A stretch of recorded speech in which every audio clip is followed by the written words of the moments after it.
SLAPSHOT Utah!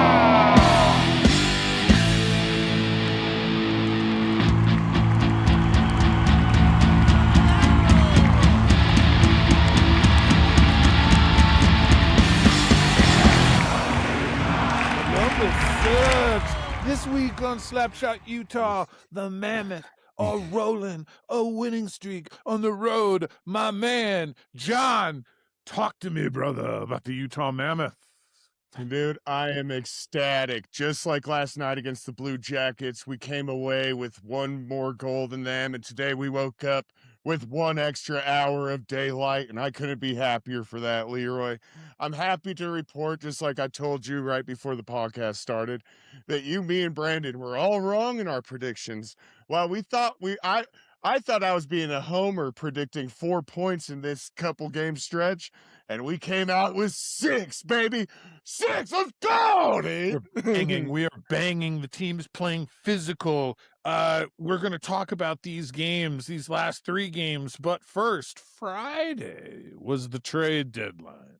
And the Utah Mammoth made a move. And I kind of like the conservative approach, although this is a great move. Mackenzie Weger from the Calgary Flames felt like we kind of got him for nothing, John.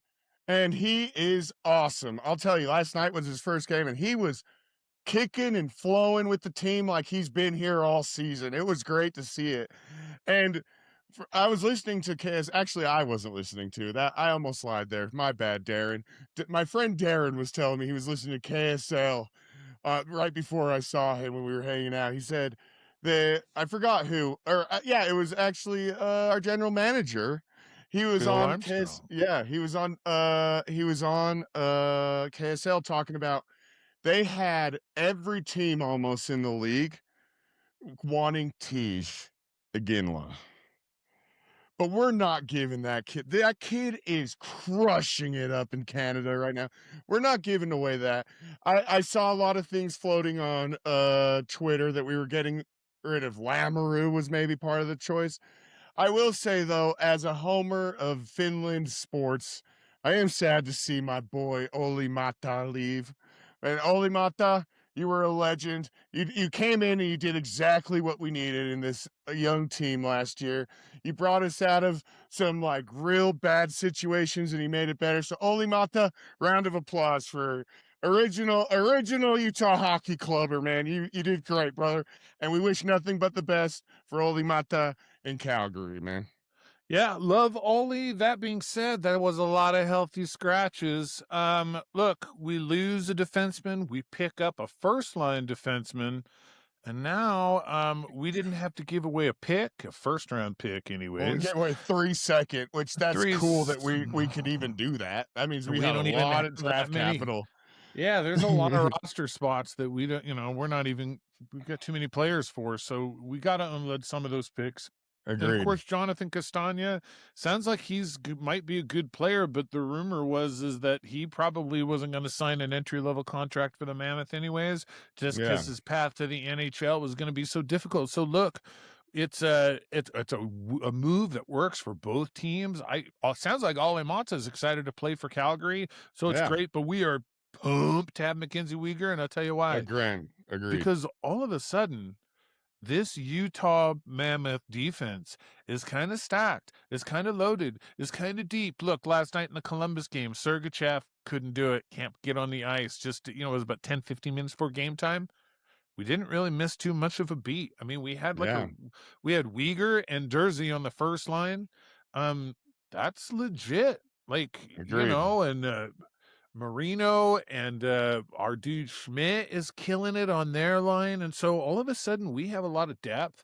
I'm proud of the Mammoth because, earlier this week there was a lot of talk about Robert Thomas from the St. Louis Blues. Very exciting because, as a center, listen, and his prime, are we ready? Is this the time? But you're right, John. That's what I heard is all of his talk about give us Denoye or Iginla and like a Simishev or something. Like, are you crazy? And that's exactly what he said. And that's exactly what he said on the KSL interview. He was like, Dude, they're asking Connor McDavid type prices for these guys, and I'm sure these players are great. On another note, with Mackenzie Weger coming, as a Utah avid, dude, I'm wearing the Utah Archers lacrosse team. I'm an avid Utah homer. I completely admit it. It was really nice to see that, like, someone like on the level of Mackenzie Weger to like waive his no trade clause to come to Utah. Cause like that never like no one ever agrees, like, yeah, I'll go to Utah. And that was really cool to see, just as like a Utah fan, especially like a Jazz fan. Like, you never hear of people being like, I believe it. That means he believes in this team, guys. He believes in our team. So Yeah. I'm on the Weegs wagon, baby. I love this guy, dude. Well, Money Puck. I don't know if you keep up with Money Puck, but they kind of, you'll see on social media. Oh, I have it got right that here. disc that has all the slices, right? Okay, so Yeah, Money I'll Puck pull it up right here. was it 93.7 is the Mammoth projection possibility to get in the playoffs? Here, Is let's that put what it right was? here. 93. Okay, look, what do we have there? 93.8. 93.8. Now that's really interesting, but I want you to look at that next ring in. That next ring in is the chances of us 47. getting to the second round. Let's talk about that real quick. Okay. Let's talk about if we got a 93 chance of getting in and we're going to be the number one wild card. Who does that put us up against? So let's talk about how it works. The wild cards, there's two of them, wild cards 1 and 2, they take on the top division winners. Okay. So like for instance, the Colorado Avalanche, they're going to win the Central. All right. And they're going to win both conferences with the best record. They're going to take on wild card 2. That's probably going to be maybe the Sharks, maybe the Kraken, whoever ends up there, right? Okay. That means we got to finish wild card 1 because whoever finishes wild card 2 is probably taking on a Colorado Avalanche. At this moment in time, we would get the Vegas Golden Knights, I think. That's a winnable series. Yeah, I'm not too scared. I mean, they're good, but that's a winnable series. Well, look what Money Puck is. Money Puck is taking that in consideration, and they're saying, what, 47% chance? Yeah, that's 50-50, bro. That's 50-50. Yeah, so, like, John, my dude, like, it's not stupid to say that we might be armed to make a serious playoff run. Like, if the defense is solid and we continue playing tough and we don't have any other injuries, this is going to be really exciting. And of course, to one last thing about the trade deadline, my only thing was like, okay, maybe we don't need Robert Thomas, but you know what would be nice is maybe a backup goalie. And then, of course, my dude proves me wrong, eats my words, because you got Vanacek. Great game against the Flyers, a shutout. He needed it. I mean, stop shit. So now he only had 16 shots against. Philadelphia barely showed up for that game, or we were just shutting them down, something fierce. But great game for Vanacek. But okay, so maybe we don't need a backup goalie. I think we will next year. But I'm pretty pleased with how the trade deadline went. We just got to get ready for the playoffs to stay healthy. And last night, somebody awoke back from the injury list, from the dead. Dude wants to give you the shusha. He wants to give you the shusha because Logan Cooley is back, baby. And that breakaway goal. Oh, was where he faked the front hand, brought it backhand. That was so bitchin'. That was nasty, dude. And then the overtime winner, of course, the tic-tac-toe from Keller. We feeling strong. We got a 3-game streak on the road here. Is that right? Washington, Philadelphia, and Blue Jackets. Bye-bye.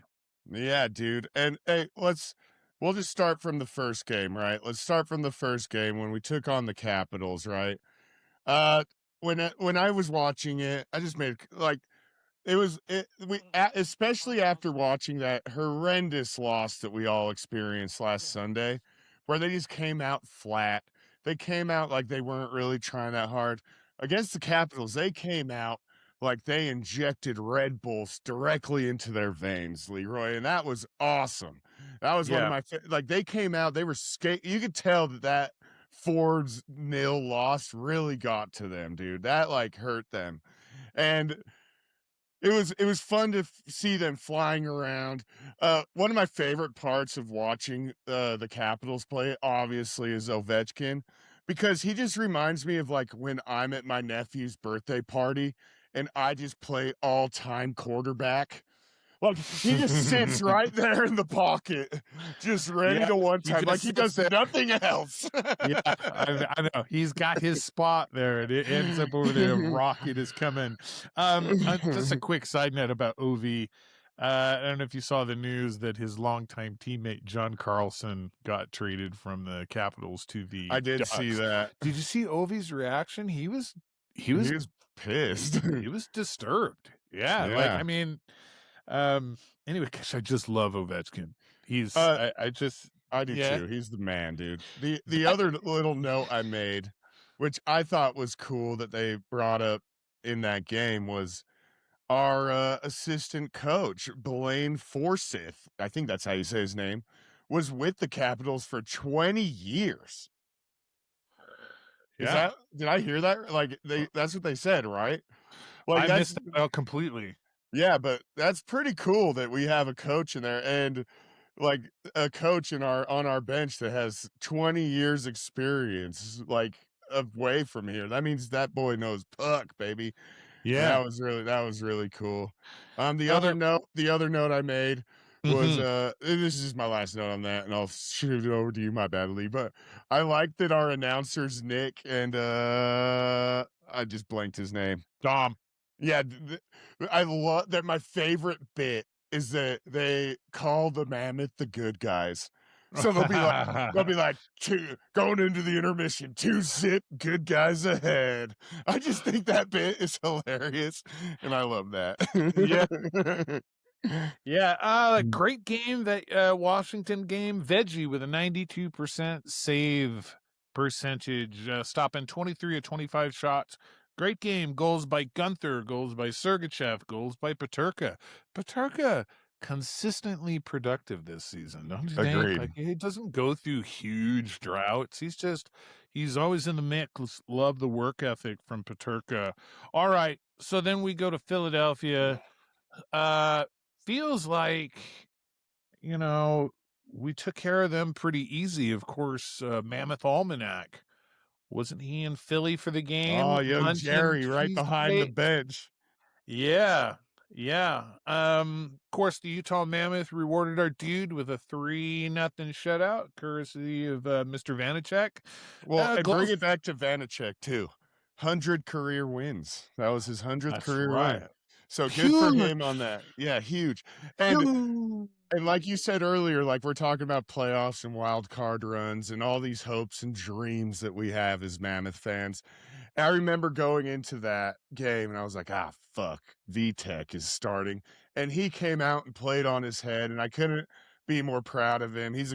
And like you said, hey, maybe he's found his stride, man. Maybe this that 100th, like, because he was playing, like he was throwing ducks there for a while, dude. And so then it made me wonder, because it feels like Veggie damn near plays every fucking game. So I looked it up, right?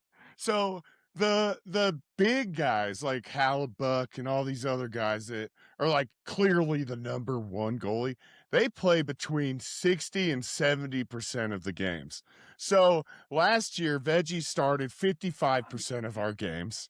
And this year, if he on track to how he's playing, he will start 66% of our games, which puts him into that elite category, which I think he deserves. He plays on his head. I love that guy, man. Listen, end of last season, you can see what the team was up to. That was the audition. That was the audition when he played 20-some games straight. That was the audition to say, can you handle that 70% workload? Because if you can, we got a job for you. And he's handled it just great, I think.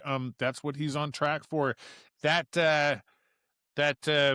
did you say, 56%? Is that what he started last season? Last year, 55. Last year, 55, and that was a lot of Connor Ingram time and a lot of Rusty Schauber and time. most of it was at the end, like the back end of the season when he started. What was it, like 19 games in a row or whatever it was? Yeah. He became an institution for the Utah Mammoth. All right, so then we moved to the Columbus Blue Jackets, and the asshole vibe that we were expecting from the Flyers that just kind of never showed up. Well, they baked a cake and sent it to the fucking Blue Jackets because those guys were dicks. Yeah, dude. Dicks. The whole team scrum at the end, dude. That was gnarly. That was Yeah. crazy. Yeah, it was crazy. I wish we could have held on to that and didn't have to come back for overtime. know. But I'll tell Putting you. away a game like that is important if we're, going to be the team we want to be, but still can't complain about a win. What's that? I was going to say, Logan Cooley with the ultimate aura god gift now that I'm going to put on the bottom of every single fucking team after we win. Cool off. So good, dude. So good. It's good to see him back, dude. Also, such a cool stat is that we have the second fastest skater in the NHL. Logan Cooley, right behind Nick Jesus. How cool is that, guys? We have a 22? We have a 21-year-old, second fastest. And it's not like he's second to possibly the greatest hockey player of all time. Like, it's pretty fucking cool, dude. It's really exciting, the future of this team. That's why it's just like, I don't want to see any of the future get traded away. Yeah. Let's just bake slow. We're doing great as we are. I think we haven't even seen the beginning. Agreed. Of what we're really going to get out of Logan Cooley. And I'm glad that Billy A just trusts these young guys and in their production and in their development. It's really fucking cool. I mean, I didn't even know about all those secondary teams until we had Julian on and he talked to us about who we should be watching up in those like smaller Canadian teams where Desnoyers and all them are playing. And they're all we have 3 prospects leading in 3 different leagues right now. The future has never been brighter, Lee. Tisha Ginla in the CHL right now is averaging almost 2 points a game. That's a goal and an assist. That's every game. Like that's off the charts. He's going to hang in the NHL. He's going to be a forward for the Utah Mammoth. Let's just see what the future Cooley and Keller. Dude, come on. I mean, the combinations are endless. I gotta tell you, a player that I'm really excited about is Cole Bedouin. Like, I just think that guy, if we can hold on to him, I just think he's going to be nails. I mean, he's the motor on him, the grind. He's got like leadership capabilities. Like, I'm just really, really impressed with everything I've read and seen about Cole Bedouin. So, like, why trade any of these prospects away? Like, what? Like, that's what we just said. We got a 47% chance of getting to the second round. That's going to be okay by me. Yeah, and there's another thing, too. I saw somebody on social media expressing a little bit of meh. Well, I guess we got Mackenzie Weger. I mean, we really should have blown up. Like, you're not going to be able to be the 94 Rangers at the trade deadline by just plugging a bunch of people in. It's a surefire way to flush your chemistry, to flush your budget. Like, you can't be desperate and play the dominant game of trying to build a Stanley Cup contender against, 30 plus other owners. So we got to hold our ground. And I think that's great that Bill Armstrong did that. My bad. Go ahead. No. I was going to say, we talked about it at the beginning of the season when, we were talking about last year's Stanley Cup playoffs and that run that the Panthers went on and everything. And I remember you and me were talking like, yeah, our team is really good, but the Panthers are really fucking mean. And the Tampa Bay. So the fact that we went out and got a formidable, like good defenseman, that's where you win Stanley Cups. Stanley Cups isn't the fast forwards like the Jack Hugheses, Quinn Hugheses, Kellers even. The Stanley Cup is won in the trenches, and it's won by people giving hits. Mackenzie's got 140 something hits on the season, which is like 60 more than our best guy. I don't even know who's leading it, but like the fact that we went out, we got a formidable big body defenseman that enjoys hitting, and he scored 30 goals last year. This isn't just big mean grunt. He's good with the puck. He's good on D. I couldn't be more ecstatic to have Weegs on the team, bro. Yeah, I've heard him described as a jack of all trades, which sometimes kind of seems to imply, oh, but then master of none. No, not Right. so much. Like this Weger guy's got a 200-foot game. He's defensive. He's offensive. You can put him on the penalty kill. You can put him on the power play.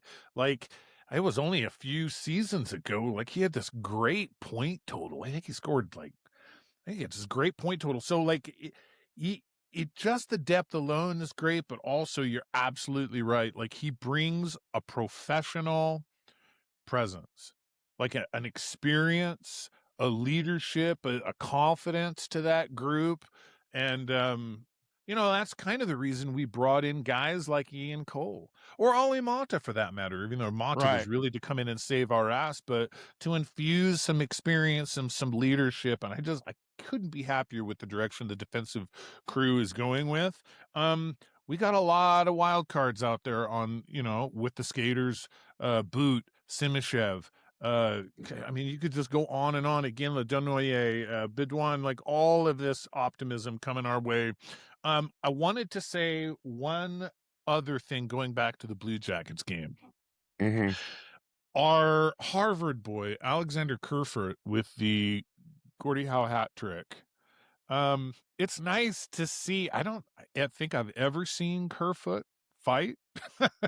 Right. Which kind of shows you what buttholes the Blue Jackets were yesterday. Hey, Leroy, But, Leroy, do me a favor because like we've said, I'm learning hockey with you, and there's other listeners that are learning hockey. Explain to them what the Gordie Howe hat trick is. Well, so look, the hockey beginner should visualize Mount Rushmore, okay?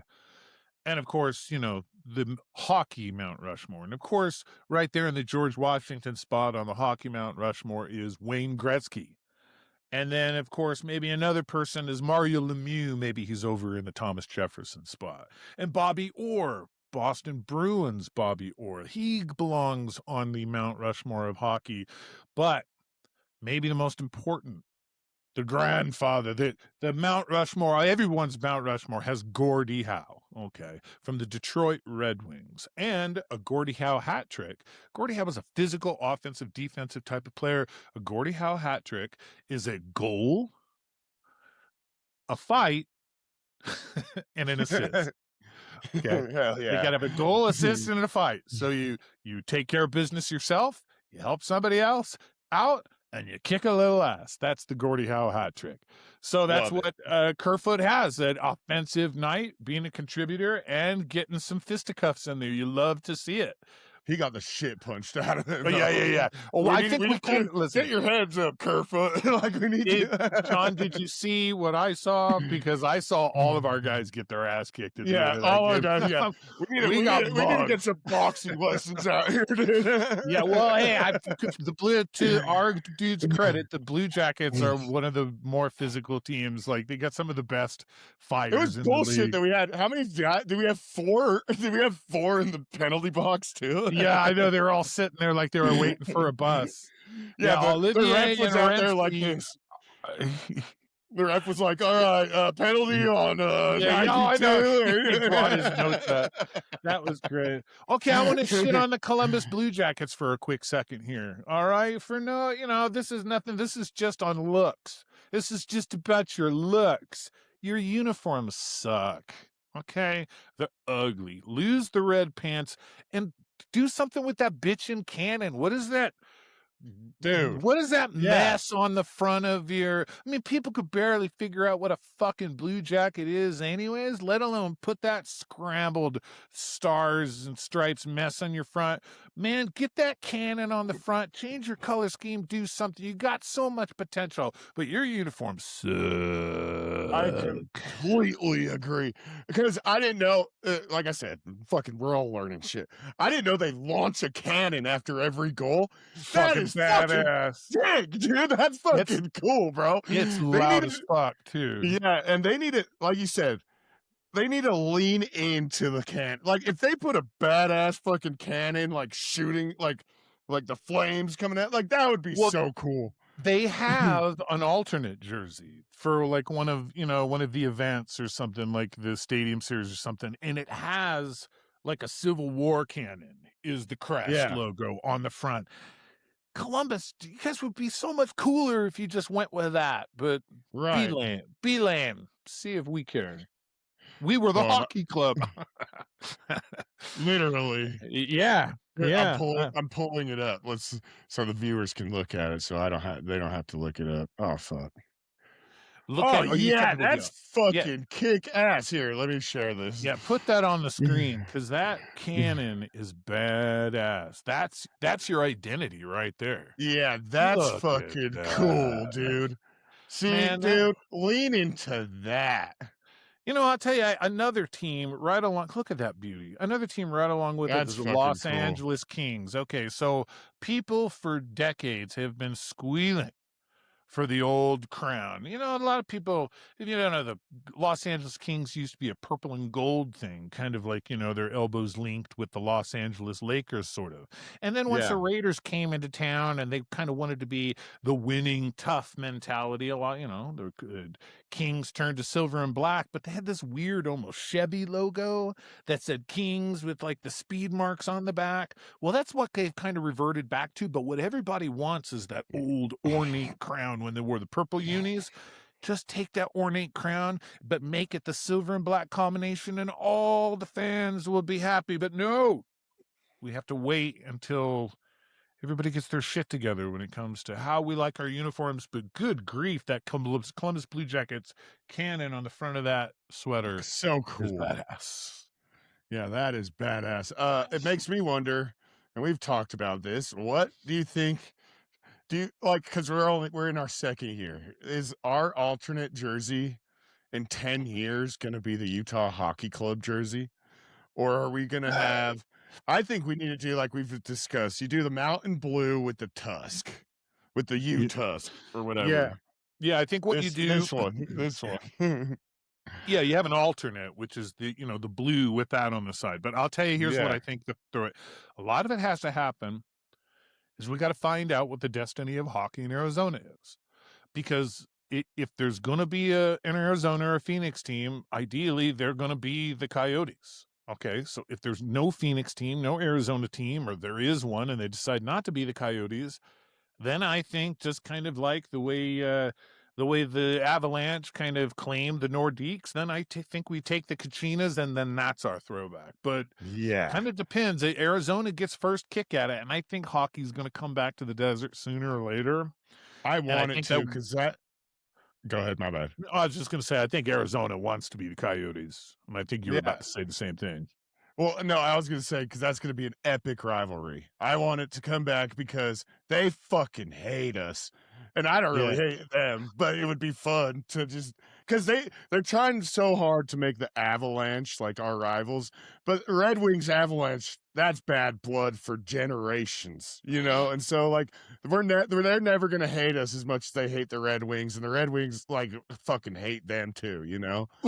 The truth is we don't even know who our real rival is yet, because real rivalries are born out of playoffs. In the playoffs, yeah. LA and Edmonton has been a rivalry naturally because it seems like they face each other in the playoffs every year since fucking 1987 or something, right? So it'll have to do with, once we can compete on the same level ground as the Avalanche and we start knocking them out and eliminating them out of playoff contention, then that whole rivalry conversation will take care of itself. Geographically, my only beef with Colorado is it seems like just because naturally they're a bigger city and closer proximity to us, our sports culture is semi-saturated with a lot of Colorado hanger honors. I think when it comes to football fans, you got two varieties in Utah: Broncos fans or 49ers fans for the most part, right? Yeah. Although no one really gives a shit about the Colorado Rockies. And we got the Jazz, so not so much the Nuggets. So maybe I'm wrong about that. But Jazz Nuggets is bad blood. That's a lot of play, but like playoffs, a lot of playoffs. Yeah, a lot of play. I remember Carmelo Anthony being on a fucking billboard over here during the playoffs. If you're a hockey fan and you live in Utah, then I mean it makes sense. It makes sense. Why not? Yeah. But I think there is a little bit of annoyance on my part that they keep filling up our building. Not Yeah. filling it up, but they're really vocal. We just got to win and beat them. But Agreed. Well, I don't know. Leroy, Yeah. going off of weird jerseys, we actually got a voicemail specifically for you from our friend Kurt. So I'm gonna play it real quick. You Okay. down? Yeah. Let's do this. Again, if anyone wants to be featured on the pod, call that number right below us, right there. All right. All right. This is from Kurt. Okay, guys, so I got two questions. One's for Leroy, since some people don't like baseball. But what is your opinion with that bullshit alter ego name that they came up with for the Salt Lake Bees? The Salt Lake Dirty Sodas. That is the most Utah thing I've ever heard in my life. It is horrible, but it fits the damn city, I guess. Second question is, on all your episodes, are you guys always drunk? Because it seems like you were through a lot of it, or maybe some of them were sober. But just wondering your guys' thoughts. Love the show. Kurt, thanks for the call. No, we're not drunk. We're simply brain damaged. Yeah, dude. Yeah. Lots of TBIs over here. Yeah, enough chemicals have crossed the blood-brain barrier, which leads to permanently slurred speech and impaired judgment. No, I will say, last week was the most drunk I've ever been on podcast because it was literally right after the game where I was in the Toyota Club. We were all at the game having a good time. So, and hey, look, it's Dr. Pepper today, Kurt. So, all right, okay. So, look, I'm gonna get nasty because if you don't know me, I'm a real nice guy when it comes here to Mammoth Talk. But I'm gonna give you just a 60-second blast of what a butthole I can be when I start talking about baseball. Want to hear it? Here it goes. The Utah Dirty Sodas. All right, look, I don't mind so much that they tried to make it, a regionally specific alter ego.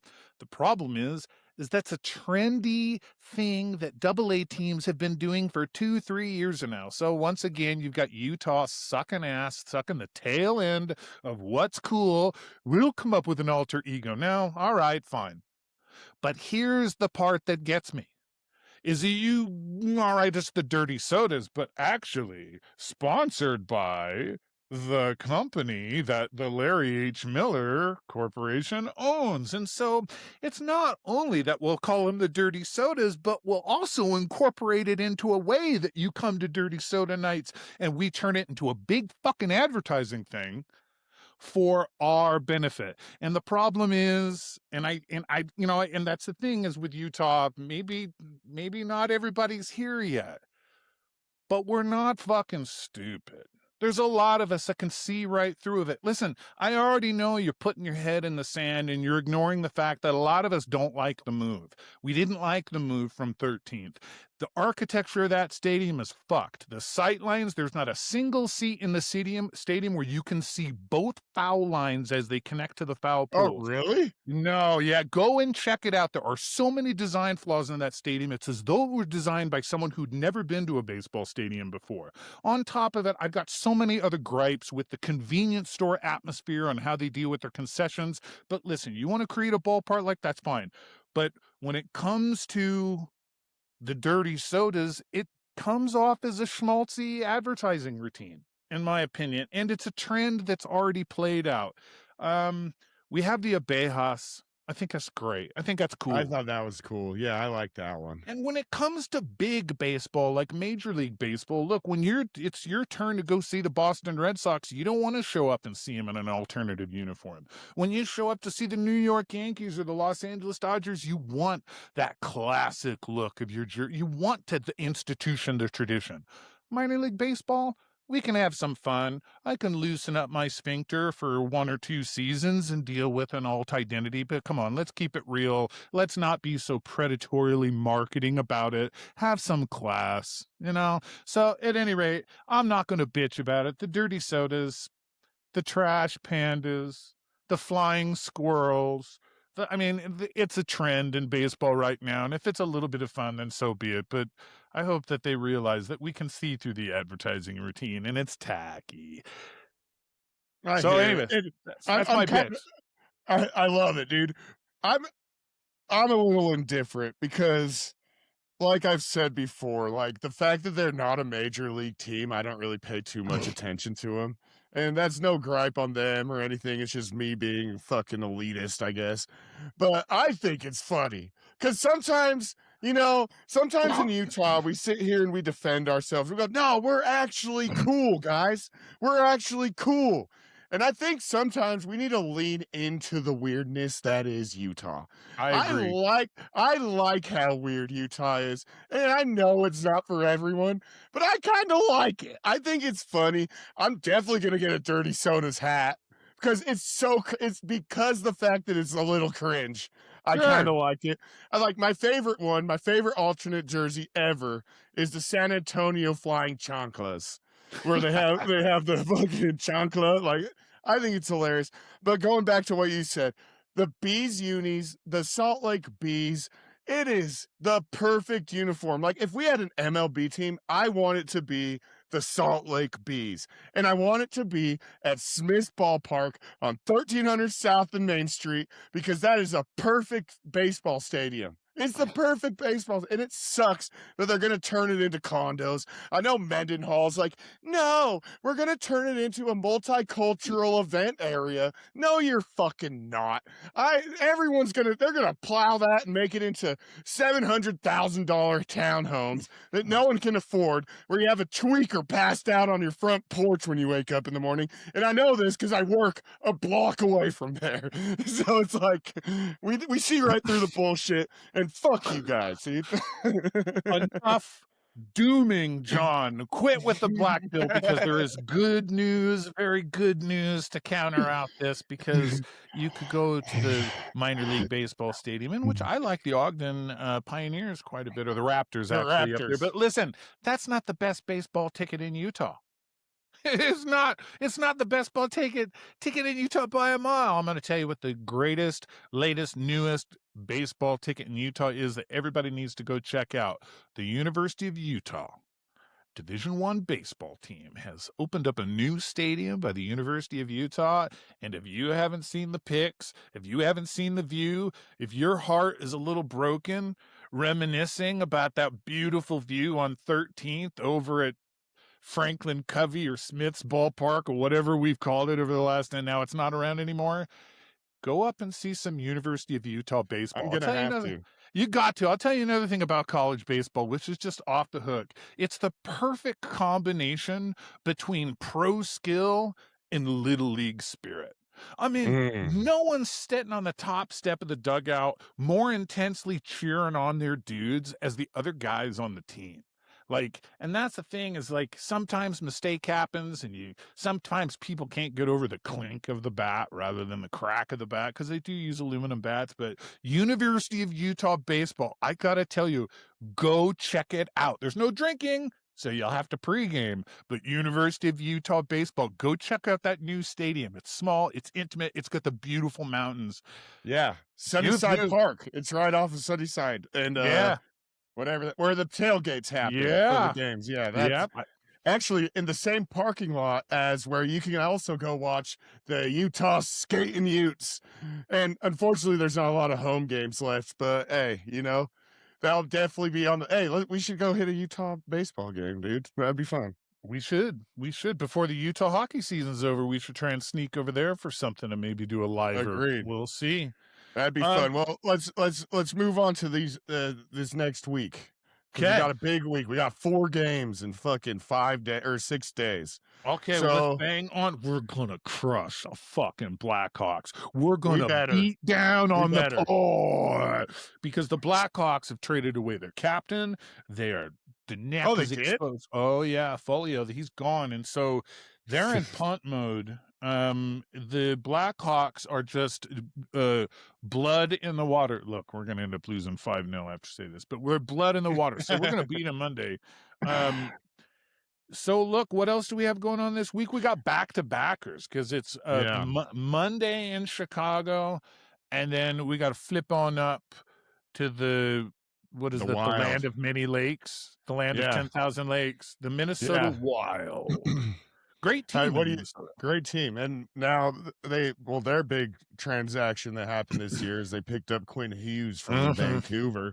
I to be honest, I haven't really kept up with him in fucking Minnesota, but he's a legend now. I love the Hughes family, America's family. Quinn Hughes is probably the best defenseman in the game, but playing up in Vancouver, where that Vancouver team wasn't doing much with him. It's good to see him out, but seems like Vancouver has kind of found their mojo a little bit. They're not good, but at least it looks like they're fun playing hockey. Quinn Hughes, Matt Boldy, Olympians. You got Brock Faber. We're going to see him on the road, and of course, Kirill Kaprizov, great skater. Would you say? I think that Tuesday game is the hardest game of this stretch. Because we play Chicago twice and Pittsburgh doesn't have Sid the Kid is out with the lower body injury still from the Olympics. Yeah, is Minnesota did they play the night before? Let's see what their schedule is, because I don't know if they just came into town. Let's see here. Well, they're playing the Avalanche right now. So as we're speaking? Yeah, as we're speaking, they are playing the Avalanche. It is 0-0. Oh, cool. Hell yeah. All right. So the Minnesota Wild are going to play the Utah Mammoth. They're going to have a day off. So you're going to have a rested Minnesota Wild team coming in from their road trip. They're playing in Colorado right now. I think you're right. I think back to back, this feels like a trap game for us, but you never know. Never know. I mean, we got work 6 that way for us. So, yeah, exactly. And then we play Chicago again.